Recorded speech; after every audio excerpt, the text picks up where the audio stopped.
Hello everybody, welcome to Woodworking Wisdom. My name's Colwin. Today is all about finishing.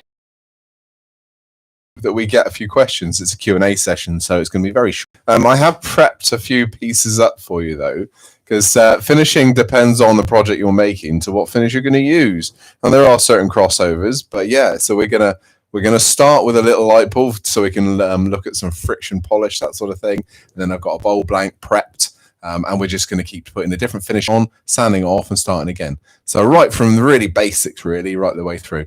Like I say, I need your questions. We've got Matt here asking the questions. He's primed. It's his first time asking questions, so give him an easy time. And yeah, he's going to go through the form for us. Now, I've done a lot since I've been live with you last time. If you remember last week, it was a recorded video because I don't know where I was. Where was I? I think I was either Sweden or Bristol or somewhere like that anyway. And we were doing this Kintsugi inspired bowl with black resin. So it was resin that I just used the mica powders on. Now I have seen a few questions, so I want to answer those questions first. So I was being asked if we could still do a gold. Now I am going to do a gold version of this for you because I think there was a little bit of an issue with gold not coming through as gold, it was coming through as black. I believe the question was when using CA glue and resin, the trouble was then it was creating a black finish, and I believe that might have been the CA glue. So I'm going to get some gold mica powders and use those just to see if we can recreate a true Kintsugi looking bowl. The other question was about strength, structural strength. Will this bowl carry on and split and open up and leave gaps between the resin and the timber? No, that's the reason we use epoxy resin and not things like polyester resin and things like that. I'm sure you've all seen it. If you fill with waxes, the bowl will carry on moving. It's not sort of bound together. So in that case, you will get little cracks between the resin, or sorry, the glue, or whatever you filled it with, and the timber. But epoxy resin structurally is very, very strong, hence river tables and things like that. And so this will bind that bowl together, so it can't open up. So again, it makes it, for as a piece to turn, very sound and solid again. So yeah, that's hopefully answered those couple of questions that we've got. So let's carry on. Don't forget, ask me questions if you have any. So I've got a few finishes to go through. Friction polish is going to be my first. And I'm going to turn a light pool, just a rough idea for you. We'll sand that up and we'll get that finish on there. I've got a blank piece of timber just to go through other finishes, but I want to look at French polish, I want to look at wax, we're going to look at sanding sealers, oils, all those sorts of things. Okay, so we've got a lot to go through. So let's start by just shaping this rough. That's not going to be rough. We're going to have a nice finish on this one. Let's start by shaping this bottle stopper. That's not a bottle stopper, it's a light pool. Light pools and bottle stoppers seem to go together. They're craft show favorites, beginner turner favorites, because they're nice projects to make. They're small, they're easy. Let's rough this down. So I'm going to rough this straight in with a 3/8 bowl gouge. It's quite a rippled piece of timber, this one. So I'm not going to go straight in with a roughing gouge. So I've started at 0, I've wound the lathe up. We're around about 2000 revs, because this is quite a small piece of timber.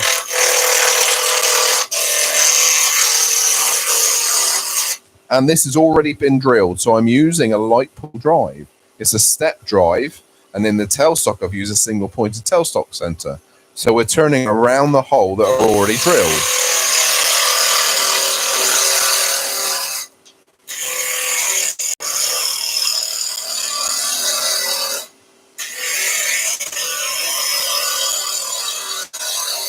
So we're just roughing down, creating that nice round cinder. Then we're going to shear cut.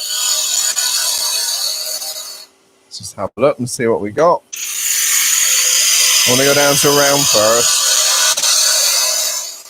Let's have a look and see if we're round. A little bit of a flat there. So this is, the grain is all over the place. It's wild, but because it's wild, we get that lovely rippling. Shouldn't cause us any issues as long as we're good with our tooling.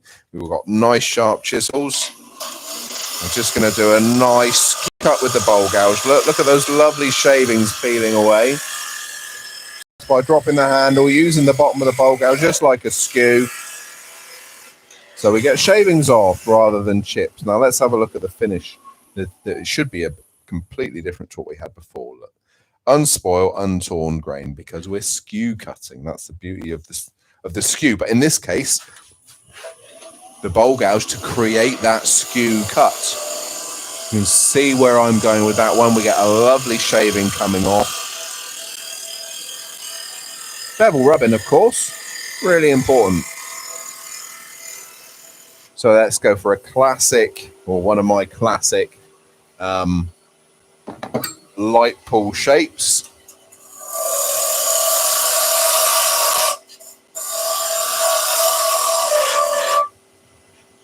Going to round over a bead. In fact, let's go with our spindle gouge. A little bit quicker for this. So we're going to round over a bead. I want to keep that bevel rubbing. I don't want to have hassle with sanding. I want my sanding to be quick and easy. If you're making a living out of wood turning, you don't want to be spending ages sanding. You haven't got time. So we're going to speed things up by giving ourselves a nice clean finish.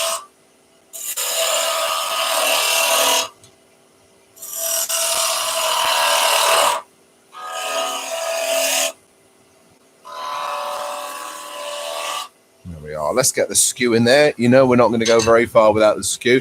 We've got some questions coming through. I'll just finish this little bit and we'll get to them. There we are. So another little nice refined line down there.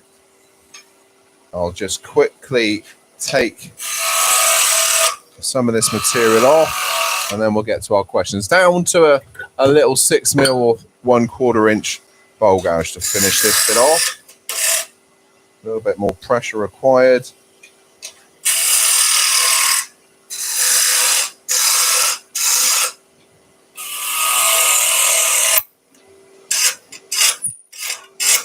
Sometimes if you get that piece of timber stop, you've broken the friction, so you have to readjust the tailstop. Bevel rubbing wherever you can to get a good finish going.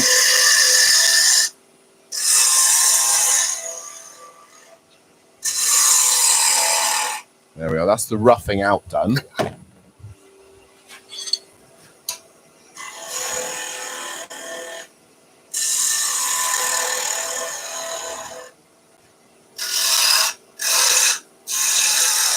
That's a better shape, I think. Lose a little bit of size off the top. Right, nearly there, Matt. Coming straight to you. Let's round the back of this one over and then we're done. Right, we'll stop that and do some questions. Yes, Matt, sorry. Afternoon, everybody. Question from Robert. What size holes, please?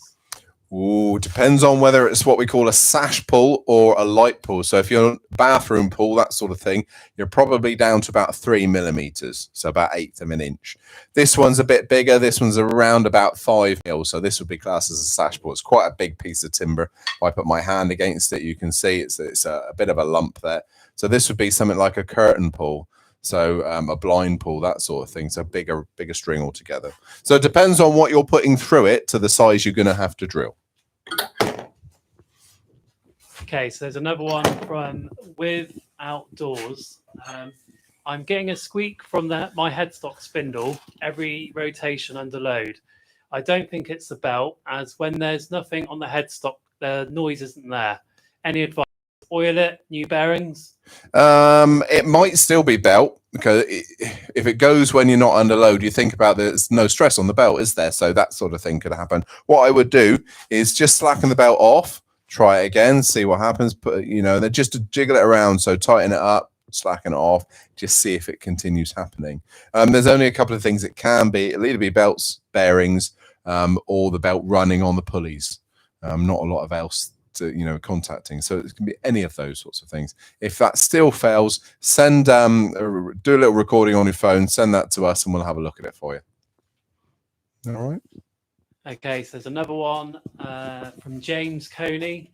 Hi Colwin, I'm getting problems spraying acrylic gloss over spirit stain, with the spirit stain going a bit spotty. Doing wrong? So you need to leave it to dry really well. So spirit stain shouldn't have a problem with putting acrylic over the top. Let it dry fully. make sure you're spraying when it's not damp. That you can have some real issues with spraying acrylic when it's damp weather. You can get blooming, orange peel, all of those sorts of things.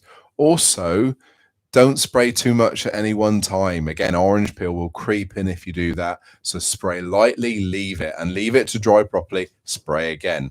Then you should end up, hopefully, with a really, really nice shiny finish like the one we're getting there. We don't like orange peel unless you want it, sort of thing. Orange peel can be a bit of a scourge, but yeah, we want it to be nice and shiny. If you're choosing gloss, of course you don't have to, you can choose satin. But yes, little and often, no damp in the air, so low humidity, yeah, it should be okay. One more, yeah, for the minute, hopefully. So there's a question from Paul Kelly. Any recommendations for non-flammable finishes? Non-flammable finishes. I'm just trying to think. We want water-based finishes. So any of the acrylic finishes, you can get acrylic polish. You can certainly get the acrylic or the wood waxes. They're pretty good. I want to say oils, but all oils can be combustible, but not like a spirit can be, if you know what I mean. So I would say finishing oil, lemon oil, any of the citrus oils, those sorts of things. Food safe oils, they're mineral oils, so rather than spirit. So you might find those a little bit better for that sort of use, depending on, I don't know what the project is, but that would be my advice. Yeah. Okay, so there's another question I missed earlier. So Jenny Harding. Firstly, Colwin, can you explain the rules of good, correct sanding? Good, correct sanding. Yeah. Well, so thank you, Jenny. This was your idea as well today. So thank you for putting this one in. This is here because of your suggestion. So thank you for that. Jenny, yeah, good, correct sanding. Spend a decent amount of time with each grade. I think people run into problems with sanding if they're rushing. And so you're going through the grades too quickly, and then you still end up with, say, your coarse grade left at the very end. So make sure you spend enough time with each one. I'm a fan, not on this sort of project, but on bowl work, of mixing up hand sanding and power sanding.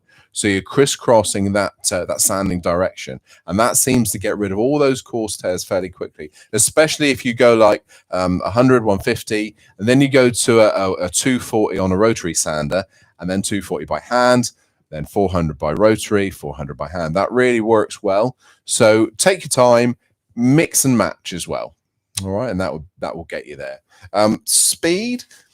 Now, speed is good and it's bad.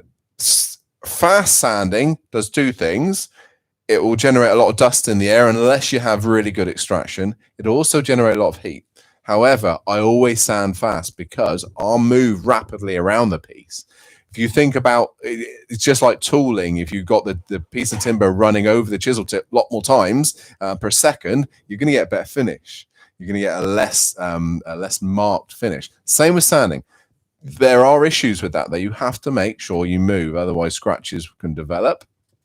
And because if you stay in one place, like tram lines will, dust will be in the air, heat will build up. So you must move around. And I'd never fold the paper up loads and loads of times to protect my fingers. My fingers should be telling me how hot things are getting. And if it's uncomfortable for my fingers, it's going to start damaging the timber. So they're a good thermometer for your work as well. Okay. And obviously speed, you have to, there is no compromise when it comes to safety. I'm talking about speed that's safe enough for the work holding of that piece. So if you've got a big platter on there and you try and turn it 3,000 revs, it's going to come off and it's going to seriously cause some trouble. So you go as fast as the project will allow. Unfortunately, there is no books, there's no law on that. It's down to experience. But if you're unsure, stay slow. Okay. All right for the minute, Matt. Hold on, so we've got a question from Marxie's Hut. How do you sharpen the tools? Can it be done by hand? Yeah, absolutely. You can sharpen by hand. I gave up teaching sharpening by hand because it was getting in the way of teaching turning. So to sharpen by hand takes a bit of time. it can be done. I would advise doing it again on a slow speed grinder as opposed to a regular fast speed. So we're talking like probably around about a 1400 speed as opposed to a 4000 or 3500. Don't worry about sharpening cheap tools to start with, if you know what I mean, because everybody buys a set of really expensive tools to start them off and forgets that they have to practice sharpening first. So start with a cheap set of tools, sharpen those. When they once they wear out, then replace them with a good one, because by then you should have not mastered but picked up a few more skills of sharpening and turning as well. But yeah, absolutely, you can do that by hand. Like I say, I've stopped the teaching in favor of teaching jigs now, because jigs just make life easy. I can give a complete beginner that's never seen a lathe or sharpening system a turning tool, give them one recipe for that particular tool, and they'll be grinding or sharpening like a professional immediately, first touch. So that's why I do that. The only issue with jigs is they're a small investment. So, you know, as well as your lathe, and at the beginning, I know there's so many things that you've got to buy after your lathe, your chuck, your dust extraction, and a sharpening system. Jigs seem like that extra expense, but they're really important. They're critical. Without good sharp chisels, you're not going to progress your turning. So it's really important for that. All right. We'll crack on for the minute then. I'll do a little bit more sanding. Excuse me, and we'll get that dust extractor going. So I'm going to start off with a 100 here. This is going to be a friction polish that we're using, what we used to refer to as lathe polish. And I want to make sure we're tool mark free, that we're tear free. So I spend a decent amount of time on the coarser grit. This is the 100 grit. Before I move on up, I want to make sure that all those nasties are gone. All right, I've just picked a nice simple project to start us off with, and smaller projects lend themselves to friction polish than large ones. In my experience, I found larger projects such as bowls tend to create drag lines with friction polish because it's quite a heavy finish. It's basically, I liken friction polish to French polish in many ways. It's just got a lot more carnauba wax in it. And it's the carnauba wax which gives us that really high shine. We're going to do a similar thing in a moment with French polish. I'm going to put a French polish on and then strengthen it with some carnauba wax directly onto the bowl.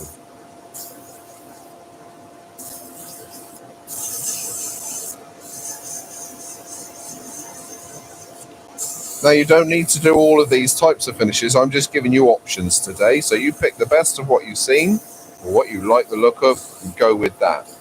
You can fairly easily break finishes down. I regularly break finishes down into oils, waxes, polishes, and sprays. It's an easy one to break down. Waxes are my workhorse.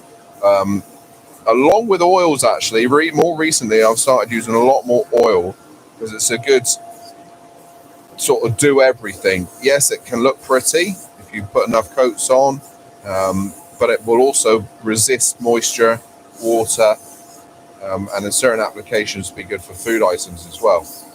There we are. So that was 400 grit. I'm going to go to a 600 because this is, we want just to have a fairly high shine. You're sanding and you're looking to spray after the sanding. So when I say spray, I mean put a dye or a wood stain on. Don't go to 600. I'd stop at 400 because we want the dye to actually penetrate the timber, and it's hard to do that if you've got a very shiny or glossy surface. So if you're going to apply a dye, make sure that you stop at about 400 grit. Again, before this one was done, this was I stopped here at 400, then applied the dye, and then put the acrylic on top. Of course, that's a Nick Agar signature bowl. Right, so I'm not going to put a sanding sealer on this. I'm going to go straight in with friction polish, and there are very few projects that I wouldn't use sanding sealer on. The only time I wouldn't use sanding sealer on is when I'm using friction polish and when I'm using an oil. I want the oil to penetrate. And this is a spirit base. It's a shellac and carnauba wax base. That's going to do my sealing for me. It creates a barrier. Okay, so I don't need to use that. I used to apply friction polish or lathe polish with the lathe running. The trouble with that is it doesn't get into all those little fissures, all those little bits of detail. So now I do it with the lathe off and then start the lathe up to create the polish. So a little bit of tissue. Make sure that all that polish gets down deep into those really quite sharp V cuts. Word of advice here, don't use kitchen towel. If you've got kitchen towel, especially the one with all the pretty patterns on, what you'll find is those pretty patterns or the ink from those pretty patterns come off on your work and can be a real problem. Toilet roll is far too soft. It does its job too well. It's designed to look after our bums. So don't use toilet roll. It'll just disintegrate and start sticking to your work. So a good heavy duty hand wipe. I get this from a farm supplies. You can get this in fairly cheaply. There we are. So I've just allowed that to go on. Now I put the speed up, find a dry, clean piece of tissue. The beauty of this, of course, is it's instant. I'm not waiting for anything to dry. In fact, we're actually buffing whilst wet. But when finished, you get that really lovely high shine. Hope that can pick that up. You know, those lovely ripples just bouncing through there and dry. It's ready to go, you know. So that's that carnauba wax. Let me show you some carnauba wax in its raw form. That's the lump of carnauba wax. We're going to use that in several ways in a minute. Now look, oh, it's very brittle to the point it's like almost like frozen toffee. It breaks easily. That lump just went down the extractor, but that's what it's like. It just shatters off. So it's not like a regular wax. It's not soft in any way. All right, so there we are. So that's a little friction polish finished light pull. I'd need to obviously sand the top away or cut it away if I was actually intending this to be a finished piece, but it's just to show. Now, we did talk about then French polish. I want to show you a bit of French polishing on the lathe. And as an apprentice, that's how I started. Pretty much everything was done with French polish and oil. And of course, if you're a French polisher or if you've done any French polishing off the lathe, you know that actually it's quite hard work. On the lathe it isn't, because the elbow grease is done by the lathe.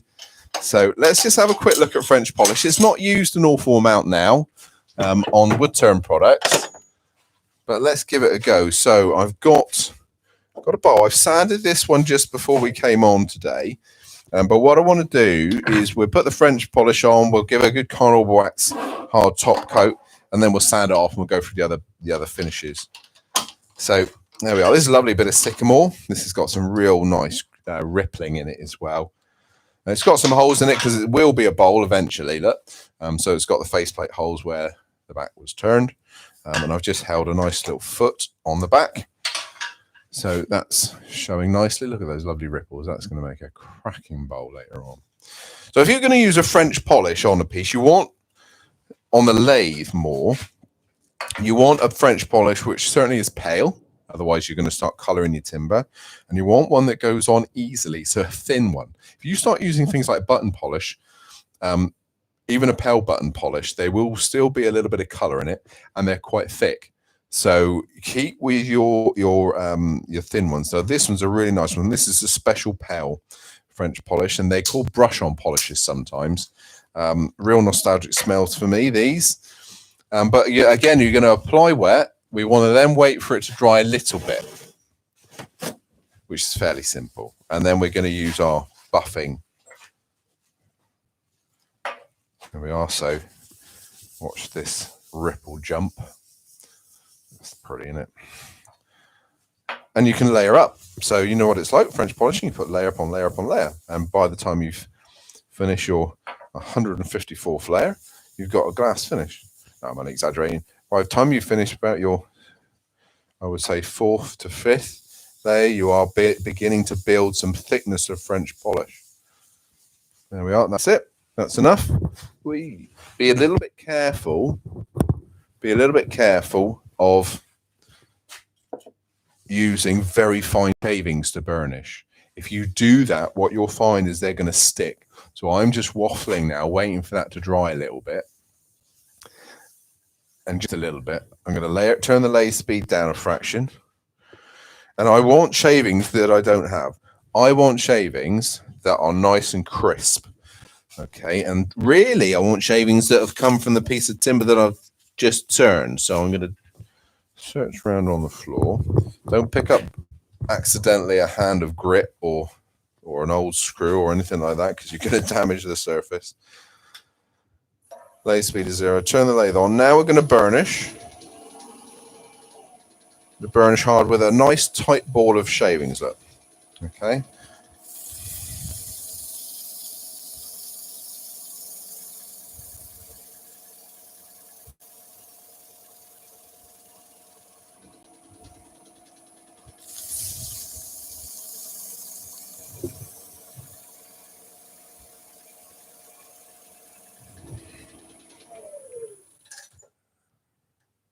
That's one layer of French polish. Okay, what I would normally now do is go over that again with a buff. And a buff from a nice soft piece of tissue. Just to lay those, any marks that might have come down from the shavings, just to lay them all down flat. And there, like I say, that lovely deep finish that you get from French polish. Like I say, it's not used very much anymore. Because we've got other probably easier ones to apply, if I'm honest, which we're going to look at in a minute. Then if you want to go just to harden that surface, because it's not a particularly hard finish, French polish. So if you want to harden the surface, a little bit of carnauba wax, and you can go direct. Be careful though, carnauba wax is very hard, so use a soft area. If you haven't got a soft area, a bit of abrasive to create a soft area. And then you're just going to run very gently across that surface with your carnauba wax. Then again, shavings, same shavings.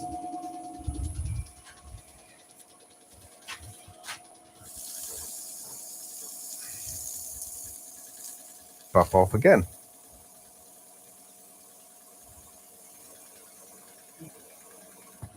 When you've buffed, when you've burnished, then you can buff.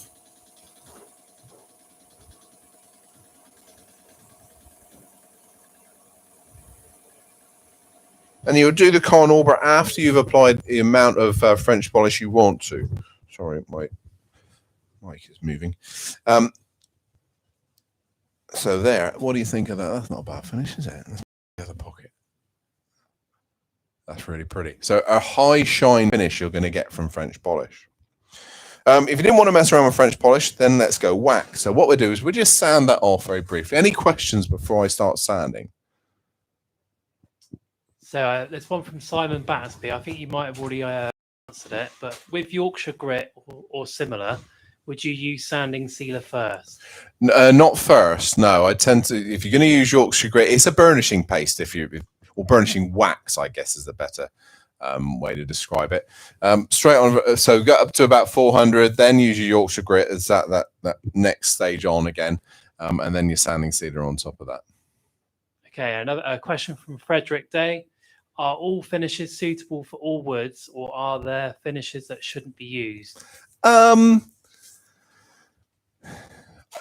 Initially, I would have said yes to that, Frederick, but if you got timbers that are particularly resinous, and so if you, let's take some of the softwoods where you've got some really deep knots, which can be quite resinous knots, or especially things like olive wood, teak.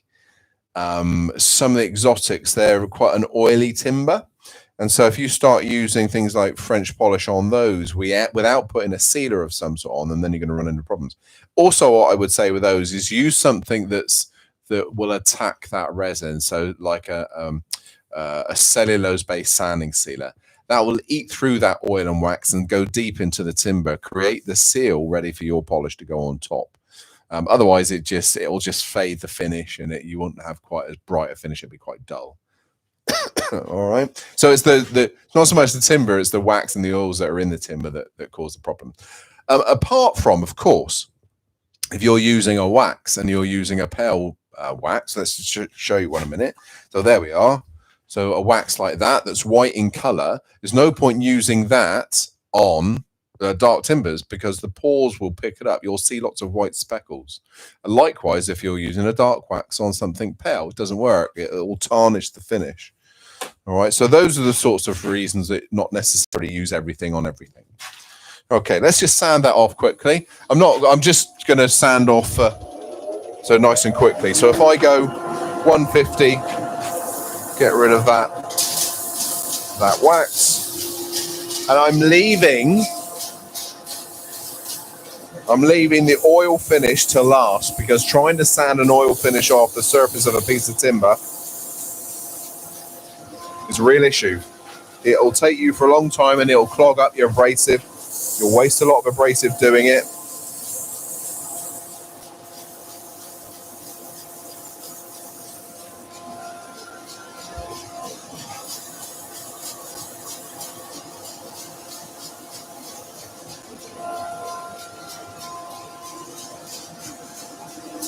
There we are. I think we can go a little bit better than that with the finish. So if I go to a 240 grit power sand.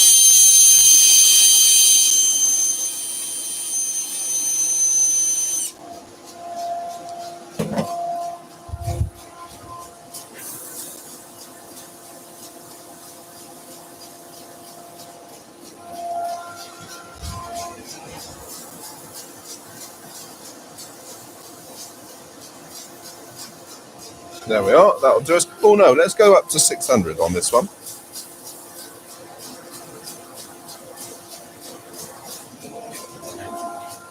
Go. Just spotted my cup of tea. I just have a quick slurp of my cup of tea as well.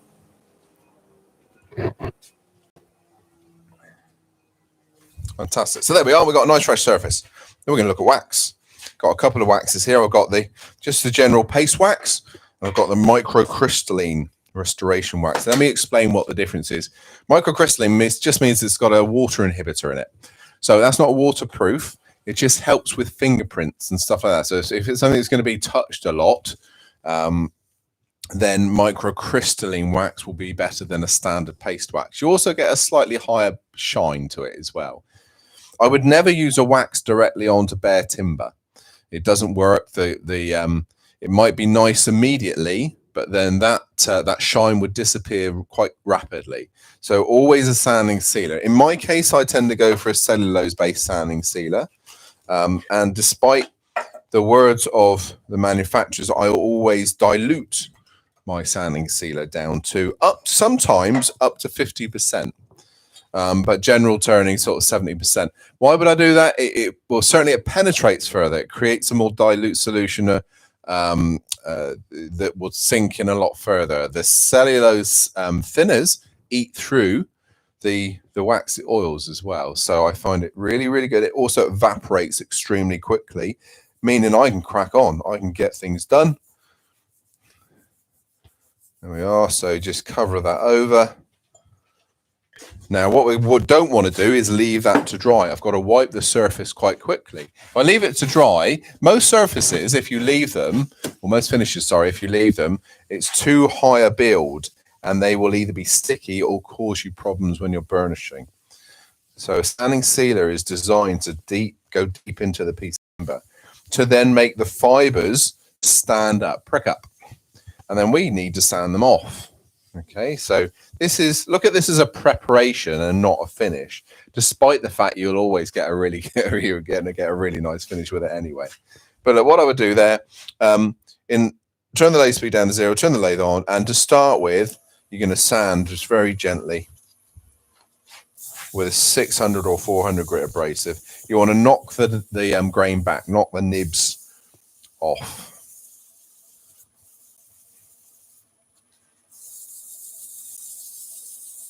Decorative bowls, vase shapes, lamps, all those sorts of things. This is the sort of thing I would use. this on, it can give a gloss, satin to gloss finish, depending on what you finish it with. If you've got a high gloss build and you want a satin one, just knock it back with a fine abrasive, something like a web racks or a wire wool, and a fine one. So that's that. That's just knocked back. So that's a lovely silky finish that the grain can't pick up from now. We're going to apply the wax, bit of web racks, nice fine web racks.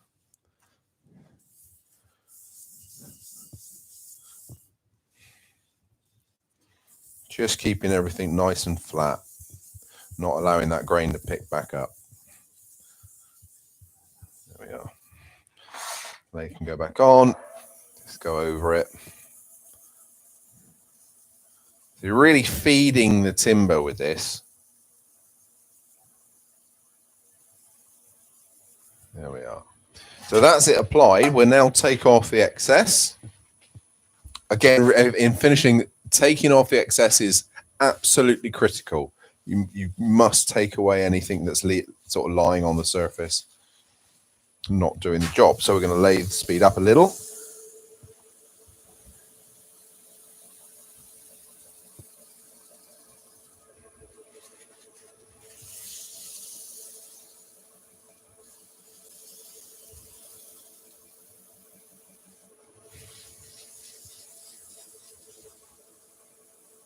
Again, you can layer up if you want to. The interesting thing is you can put wax over oil, but not the other way around. You can't put oil over wax. Let's have a look at that again there. Matt, look at those. Those ripples are really jumping through. It's a good bit of timber, actually, to explain what's going on. So if you want those ripples to come out, you need a finish that's going to go deep into the timber just to make them bump, boom, out. All right. So that was wax over sanding sealer. We ought to carry on, or we've got any questions yet? So we've got one question from Bill, not a finishing question, but are the tool rest supports on the back wall high tech or just a couple of screws? Just a couple of screws. Yeah, not high tech yet. There may be in the future there may be something high tech, but for this at this point, no. The same with the tools. So the tool rest screws. The tools are spring clips. These are really useful, these spring clips. I do the same in my own workshop. If you were watching Woodworking Wisdom in the early days. Magnetic rails down here, some handmade ones, but of course, the center holders and the jaw holders, they just tidy everything up. Somebody asked me once about keeping the workshop tidy, and the best way to keep the workshop tidy is to have everything in a place. If everything's got a place, it can be put back in that place. And then your benches and flat workspaces don't get cluttered up with things that don't have a home. So that would be my best advice there. Let's sand that finish off. What finish we're going to put? Oh, the oil. I want to go over oil with you. It's really, really important. An oil finish and the way we finish with oil as well. So we'll do the same thing again. Sand back to that finish. Sand back to the bare timber, sorry. And my coarse abrasive in this case is 150, just to speed things up. I don't want to go to 100 because the scratches will be a little bit too coarse. There we are, 150. So we're going to 240.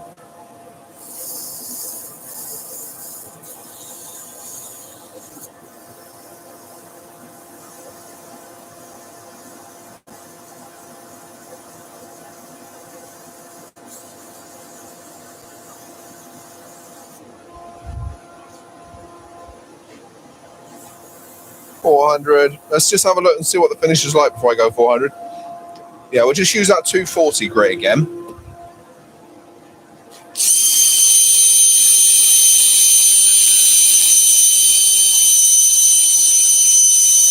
There we are. Now we go 400.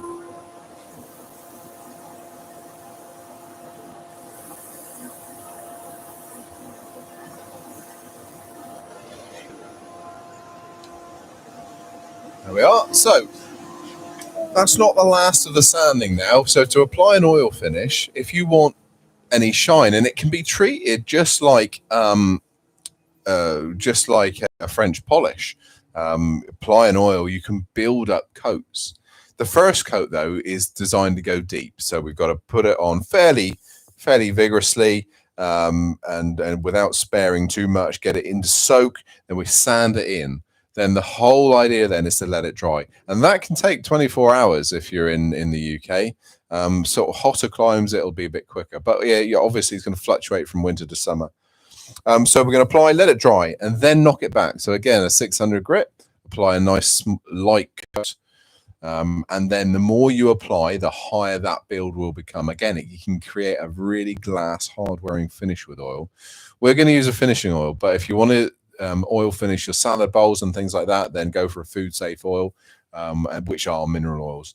Or citrus oils, some nut oils, just be careful about allergies. I want to say it's obvious. It's not obvious all the time. So you just know the person you're giving it to. If you're selling work, probably wise just to use a food safe over a nut oil.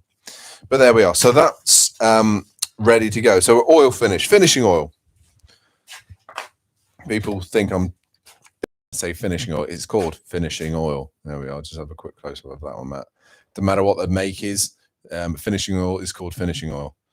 All right. That's not Danish oil. It's not lemon oil, it's finishing oil. All right. And on the back, this is just the just all the applications. Well, what I wanted to show you here, this will be if, for instance, and that's going to be usually is a question, what you'll find here and on any manufacturer's tin holder, whatever you want to call it, is whether it's toy safe, whether it's food safe. Okay, and that's really important to know. And the difference between the two, toy safe just means once dry. So once dry, it's safe to be mouthed. And usually the checks for that in the UK, it's an EN71, I think, the checks. And that's just checking for heavy metals, those sorts of things. But that's toy safe. Food safe would be safe when wet. I don't mean drinking the stuff. I mean non-toxic. The thing is with this is a finishing oil will have a drying agent in. Usually it's white spirit. And obviously you don't want to drink that one liquid. But once they evaporate, it's safe to mouth. Okay, so when chewed, basically.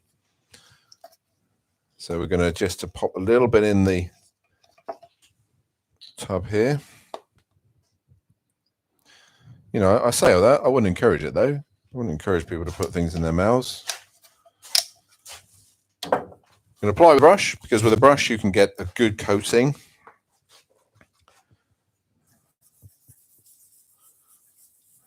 I do like oil finishes. They seem very sympathetic to the timber, and it's almost like nourishing the timber, especially if it's very dry. It'll spring to life. It really sort of give it some depth. So there we are. Now, one thing to do, really important here, I'm not wiping the surface, but I'm turning the lathe speed down to 0. If you turn the lathe on now at full speed, you're going to get covered in oil. So we're going to turn the lathe speed on, we're going to turn the lathe on, and then turn the lathe speed up to where it just knocks in. If you don't have a lathe that can do that, then wait a little bit longer for the oil to dry. But your timber is like a hard, dense sponge. And so you can wait sometimes 20 minutes, turn the lathe on, and it will still shoot out wet because it's in the fibers, not drying. So this process is just now designed to help that drying process. Remember what sanding sealer was doing? It was raising the grain and locking it. The oil now is raising the grain. It's not locking it, though, because it's not setting. Not yet, anyway. It's raising the grain. And the sanding is designed now to take away those fibers that have risen up. And so the difference in finish you'll get with this, you'll get a velvet feeling surface as opposed to a glass feeling surface off of a gloss finish. So something like a polish, which is a gloss finish, that'll be a very glass finish. Dare I say plasticky finish, but this is very much sort of velvety, silky finish when you're done. There we are. As that starts to dry and drag, you're going to start increasing the speed. And what we're getting is a slurry mixture between the dust and the oil. And I don't know whether the camera will pick this up here, but you can just make out, if I wipe it off my finger, you'll just make out this slurry. You can see the discoloration there. That's filling the grain of our timber. So that's why we're getting that lovely silkiness. When you're done with that, we're going to go shavings again. We're going to use those shavings to burnish, take away all the excess, any of those hard areas will come off in the shavings just once. Then we'll go back to our tissue to buff. Always flattening the surface down with a bit of tissue. And depending on what you want to do, how you want your workpiece to look, you can stick a one coat if you want to. I would say if you're doing a salad bowl, you probably want to put 2 or 3 coats on. But if you're just doing a piece of timber that you don't want overly shiny, then then stick to 1, maybe 2 coats. I've got an example here. Last week we done the kintsugi bowl. That was a piece of oil. Oh, that was oil. That was 1 coat. I didn't go and re-oil it, but I could do now. Or we could even buff it with a buffing wheel. In fact, in a minute I will do that just to show you. If you think back a few months, or spatulas, again, that would be what I would use oil for. I don't want these looking glossy. They don't look right if they're glossy. They have to have an oil finish on because they're going to be used with food, and that would be food safe oil, of course. But you get that kitchen utensil look. You get a sort of a satin finish as opposed to a gloss one. All right, so that's why we're selecting different timbers, not just because of their function, but because of their look as well. So there, now before I change completely the tack, all right, so that's going to be a lovely bowl. That one is really, really, really pretty little ripples on there. Before I completely change, I will put a buffing wheel on because I think it's important to talk about buffing wheels. We use buffing wheels an awful lot on smaller projects, wooden fruit, vase shapes, all those sorts of things. And we use buffing wheels with usually, where's my buffing wheel? Usually with metal polishes, so Tripoli or Tripomax, those sorts of things. There is a wood polish called Buff, which I use for paler timbers, but usually Tripoli. And they're because again it's a metal polish, they've got an abrasive in them, so you'll get a really, really good finish. But then once you've finished with the stitch mops, when you're buffing, you then go over to a loose leaf mop, and we're going back to carnauba again. And it's the carnauba that's giving us that lovely high shine. And that's what I'm going to use now. I'm just going to use the loose leaf mop on that kintsugi bowl that we've done. And with a bit of carnauba wax, instead of directly on the timber, we'll go straight onto the mop. The difference being you won't get any marks at all from your polishing. It will be just a single flat surface. There we are. Lathe speed is 0. Turn the lathe on and turn the speed up to about 1400. Then the carnauba wax.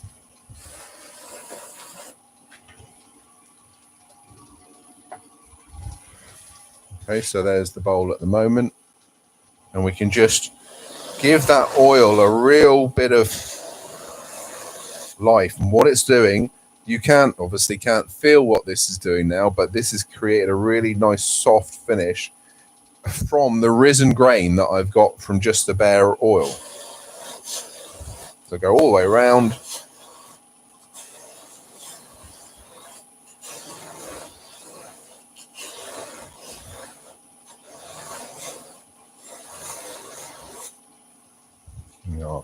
Another use for your lathe, another use for the buffing wheels, but it's just to give some life back to that oil finish. All right, now don't forget, on oil, you can wax over the top of oil. You can't oil over the top of wax. Okay, just to let you know. One more thing I'm going to do, unless we have any questions. We all right? So I got a question from Sleeping Dog.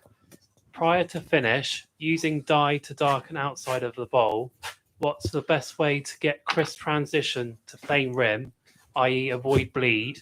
Yeah. Would stain then cut work, or best to use a surface color?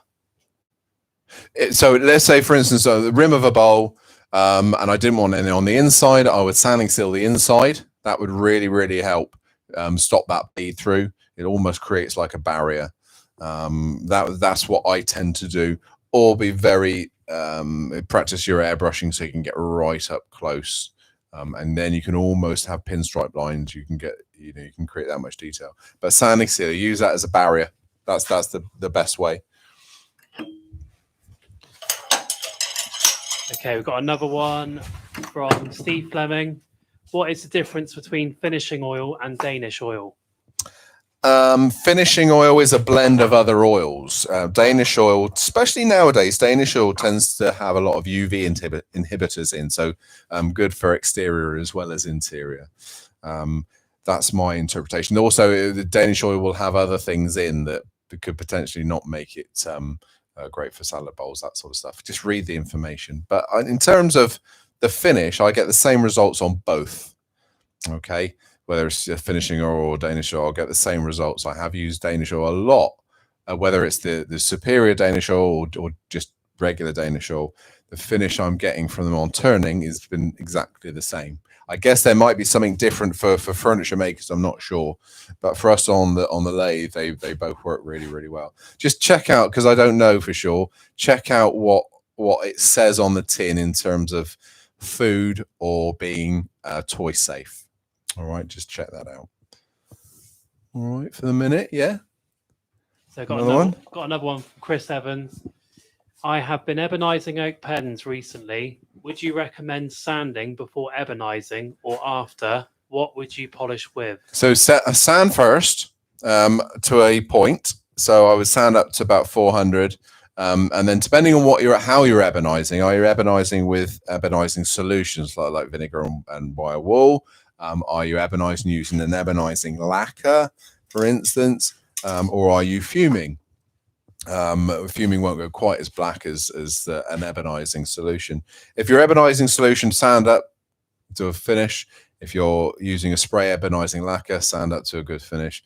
But after an ebonizing solution, you may have to then denib again and then seal over the top. Ebonizing lacquer is a lacquer. You don't have to seal over the top of that. It does the job for you. But an ebonizing solution, when you make up yourself, you will have to seal the top off. All right.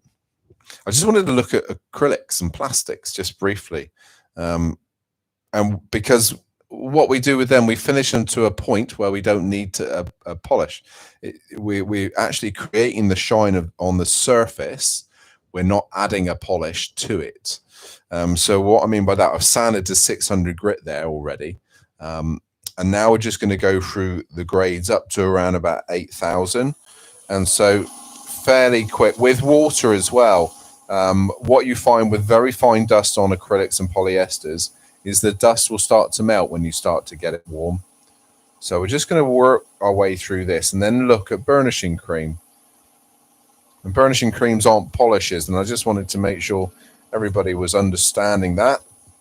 Burnishing creams are abrasive, but just very fine abrasive. Think about toothpaste. That's a very coarse abrasive burnishing cream designed to clean your teeth. T-cut is another one. Brasso is another one. They're all burnishing creams. There we are. So let's go number 3.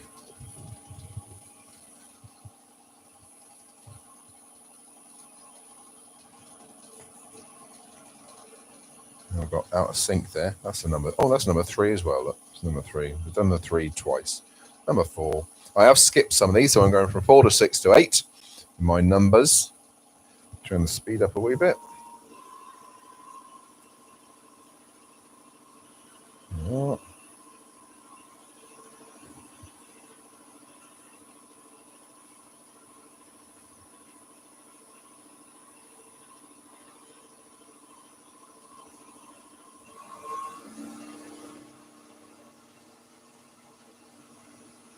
So around about 8,000 now. Different plastics, unlike timber. There we are. Let's just stop and have a quick look at that. I'm going to wipe the surface. So already a reasonable finish on that. Let me just swap the camera to me a minute. So I'm just going to change that. How's that looking, Matt? Is that better? That's better. Look, that's better. Right. So bit of tissue, and I'm going to apply the burnishing cream without the lathe running.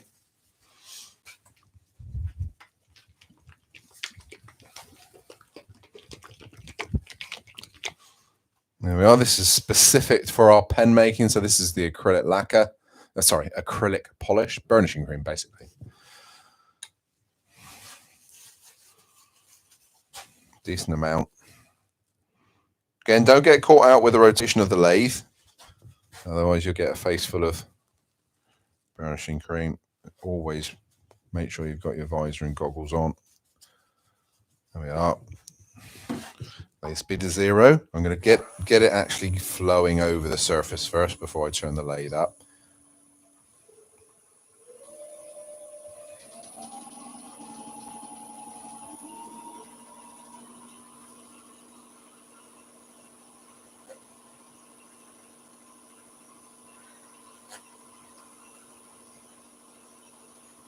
All right, once it starts to dry, I'm going to wipe the surface of all the excess because it dries to like a powder.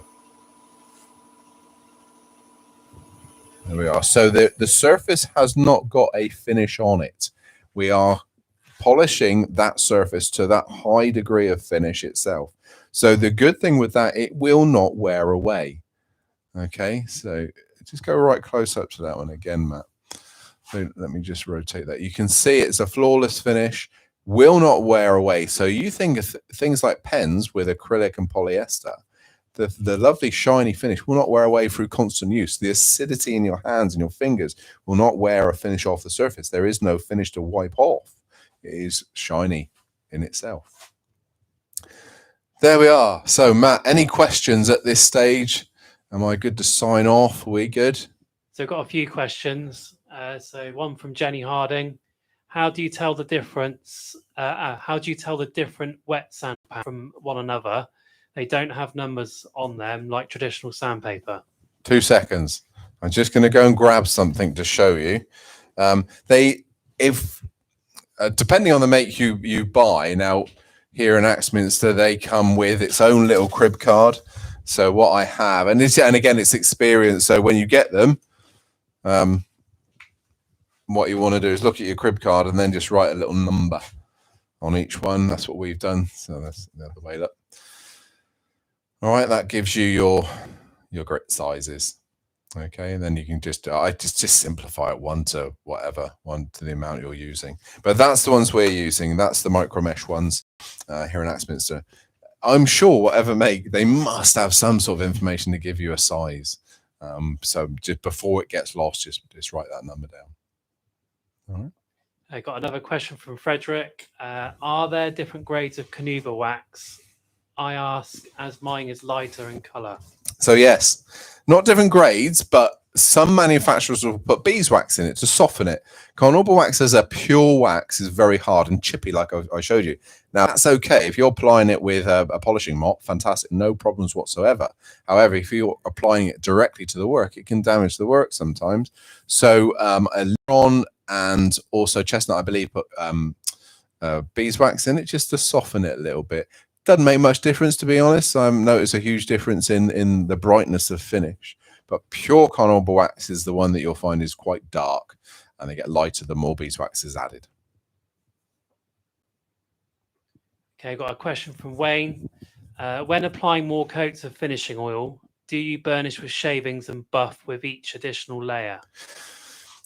The first 2 to 3 coats of oil, you want to just sand in between. Once you've done those coats, you go back to sort of 3rd, 4th, 5th.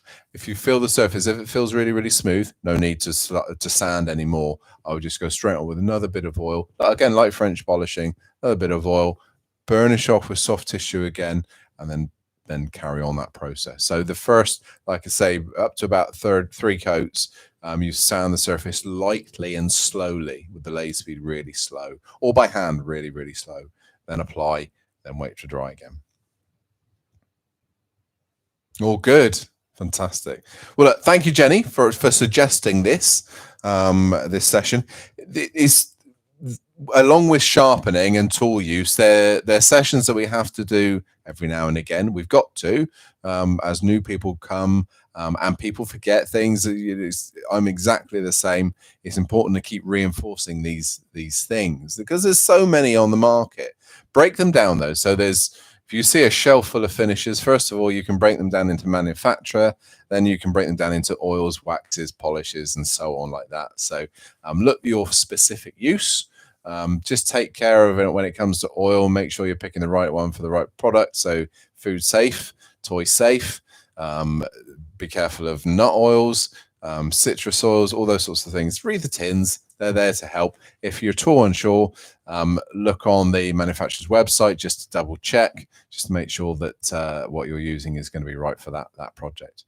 But look, thanks ever so much, guys. You know what I'm going to say. If you like what you see, give us a thumbs up. Don't forget to subscribe to the channel and share with as many people as you can. But until next time, thank you very much. Bye-bye.